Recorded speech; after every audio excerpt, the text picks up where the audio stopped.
అంత మునుపైతే హైదరాబాద్లో కమ్యూనిస్టులు ఇక్కడ ఉంటారు ఒకరిద్దరు మీడియా వాళ్ళు. రాఘవరెడ్డి ఉండేవాడు. ఏప్రిల్ వస్తే అసెంబ్లీ బడ్జెట్ సమావేశాలు 40-45 రోజులు. 45 రోజులు ఆయన నల్గొండ నుంచి మొత్తం మనుషులు తీసుకొచ్చి ఏపీఎస్సీబీ ఖైరతాబాద్లో మెయిన్ రోడ్డు అక్కడ పెట్టేసేవారు. అసెంబ్లీ మొత్తం స్టాల్వ్ అయిపోయేది. ఆ రోజంతా చర్చ దానిపైనే ఉండేటివి.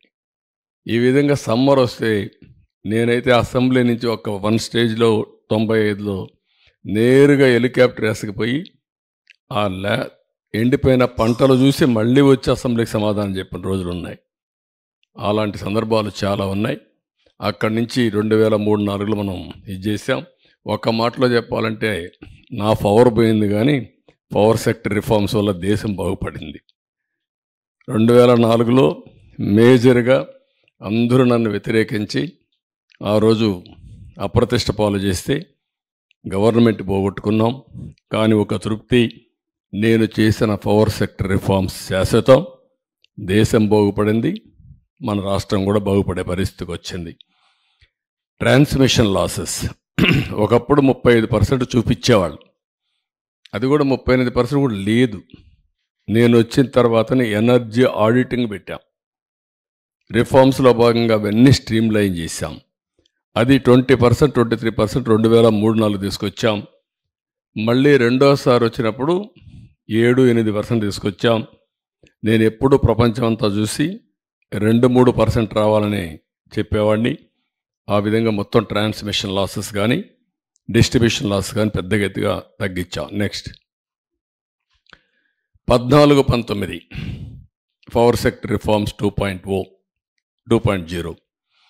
ఇక్కడ గ్రోత్, డిమాండ్ అండ్ కన్జంప్షన్ రెండు చూసుకున్న తర్వాత ఫస్ట్ టైం మీరు చూస్తే 22.5 మిలియన్ యూనిట్లు కరెంటు కొరత బై డిసెంబర్ 2014కి పవర్ మేనేజ్మెంట్ చేశాం. అక్కడి నుంచి బై జనవరి 2018కి అంత సర్ప్లస్ తీసుకొచ్చాం.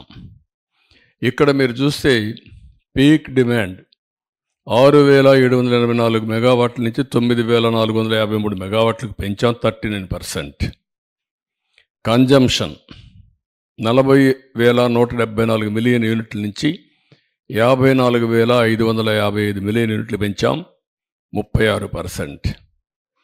No power cuts, no tariff increase, no quality problems. Quality power ఇచ్చాం. పవర్లో మనం గుర్తుపెట్టుకోవాల్సింది, లో వోల్టేజ్ ఉన్నా బల్బులు కాలిపోతాయి, హై వోల్టేజ్ ఉన్నా కాలిపోయే పరిస్థితి వస్తుంది. అలాంటి పవర్ సప్లై చేయగలిగాం. Per capital consumption grow at 1003 యూనిట్ల నుంచి 1,234 యూనిట్లు పెంచగలిగాం, 23%. ఆల్ ఇండియా లెవెల్లో 1010 నుంచి 1,181 పెంచారు, 17%. గవర్నమెంట్ ఆఫ్ ఇండియా ప్రోగ్రామ్స్ అన్నీ తీసుకున్నాం.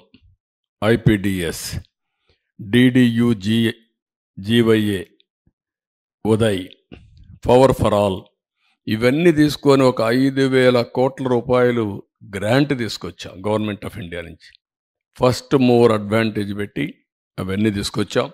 అంత మునుపు కూడా వరల్డ్ బ్యాంక్ గ్రాంట్ తీసుకొచ్చాం. నేను సీఎంగా దిగిపోయిన తర్వాత రాజశేఖర రెడ్డి సీఎం అయితే 2,500 కోట్లో 3,000 కోట్లో నేను తీసుకొచ్చిన పవర్ సెక్టర్ రిఫార్మ్స్ బెనిఫిట్ అతనికి వచ్చింది. ఆ రోజు జరిగింది. ఇక్కడ మీరు చూస్తే కొత్తవి న్యూ థర్మల్ యూనిట్స్ 2 ప్రారంభించాం. ఒకటి VTPS, 2 కృష్ణపట్నం. ఇంకొక పక్కన ఎనర్జీ ఎఫిషియన్సీ ఇంప్లిమెంటేషన్లో, అందులో రెడీనెస్లో వరల్డ్ బ్యాంక్ కూడా నెంబర్ 1 ప్లేస్ ఇచ్చారు, ఫస్ట్ ర్యాంక్ ఇచ్చారు.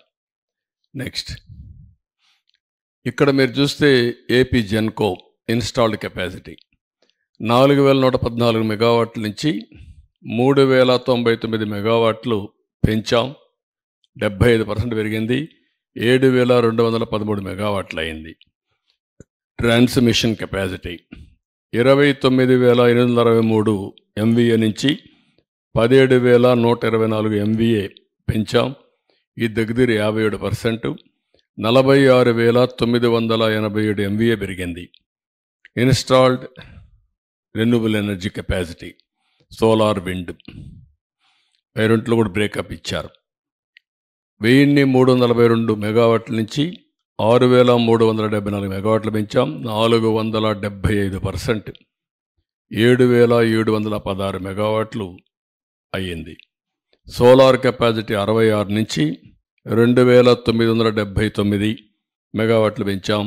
45.14% పెరిగింది. 3045 మెగావాట్లు పెరిగింది. 4514%. విండ్ 731 మెగావాట్ల నుంచి 3346 మెగావాట్లు అదనంగా పెంచాం. 458%. అదే మొత్తం చూస్తే టోటల్ జనరేషన్ కెపాసిటీ 5456 ఉంటే దాన్ని 9473 పెంచి 9473 మెగావాట్లు పెంచి 174% పెంచి 14929 మెగావాట్లు చేశాం.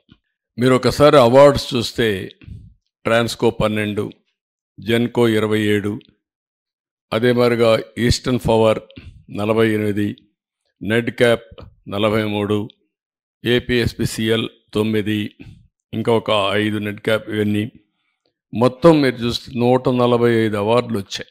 నోటబుల్ అవార్డ్స్ వచ్చి national and international agencies best power utility, పవర్ జనరేషన్లో best performing transmission utility in the country, best state of India for energy security, governance and sustainability, ఇవన్నీ వచ్చే పరిస్థితి వచ్చింది. ఇక్కడ 1924 అది గత వైభవం. ఇది జరిగినటువంటి డ్యామేజ్. ఇక్కడ మీరు చూస్తే బ్రాడ్గా ఫిగర్స్లో మీరు ఒకసారి చూస్తే టారిఫ్ బర్డన్ ఆన్ కన్జ్యూమర్స్, గవర్నమెంట్లో కూడా ఉండేవాళ్ళు అమరు పని చేస్తున్నారు. వారసత్వంగా వచ్చాయి మాకు ఇవన్నీ. తొలి రోజు వస్తే కమ్మోడు కూడా పనిచేయాల, రూములు పనిచేయాల, ఏసీలు పనిచేసే పరిస్థితి లేదు. ఇక్కడ ఎవడో పట్టించుకున్న నాదుడు కనపడలేదు. కాగా అట్లా తయారైపోయారు. మన రూమ్లో కూడా ఏం పని చేయకుండా ఉండే పరిస్థితి వచ్చేసింది. ఆ రూమ్కి ఎవరు వచ్చినట్టు లేరు. వీళ్ళకందరికీ ఇంకా పాత వాసన అట్నే ఉంది. ఇక్కడ చూసినప్పుడు టారిఫ్ బర్డన్ ఆన్ కన్జ్యూమర్స్ 32,166 కోట్లు పడింది. 2 అప్పులన్నీ అన్ని యూటిలిటీస్ కలిపి 49,596 కోట్లు. ఇవి కాకుండా ఇన్ఎఫిషియంట్ గవర్నెన్స్ వల్ల ఏ ప్రాజెక్ట్ ఎప్పుడు ప్రారంభించాలనో ప్రారంభించకుండా పోవడం, అవన్నీ క్లోజ్ చేసి షార్ట్ టర్మ్ పర్చేసెస్ చేయడం, ఇష్టానుసారంగా చేసిన దానివల్ల 47,741 కోట్లు పెరిగింది.